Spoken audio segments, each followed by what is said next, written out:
It was a cold night when a woman named Sarah heard a loud thud on her front porch. She quickly opened the door, only to find a tiny kitten lying on her doormat. The kitten had huge eyes that seemed to sparkle in the moonlight, and it was wounded. Sarah could see that the kitten was in pain, so she gently picked it up and brought it inside. As she inspected the kitten's wounds, she noticed that it was not an ordinary cat.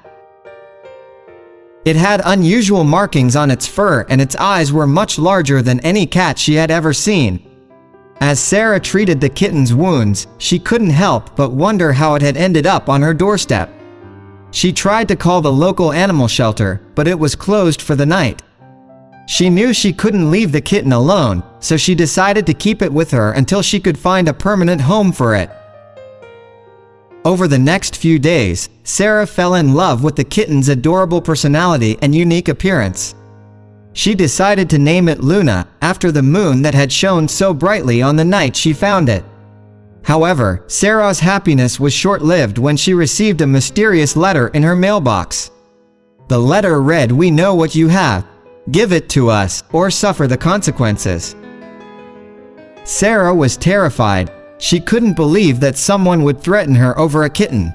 She decided to call the police, but they were unable to help her without any evidence. As the days went by, Sarah became more and more anxious. She feared for Luna's safety and her own. She started to notice that she was being followed and watched wherever she went. One night, Sarah came home to find her front door unlocked. She knew something was wrong. As she cautiously entered her house, she heard a noise coming from the living room. She crept in and saw two masked figures trying to take Luna. Sarah's heart raced as she tried to defend Luna. She fought with all her might and managed to push the attackers out of her house. She locked the door behind them and called the police. When the police arrived, they arrested the two men and discovered that they were part of an illegal exotic animal smuggling ring. They had mistaken Luna for a rare and valuable species of cat. Sarah was relieved that Luna was safe and that justice had been served.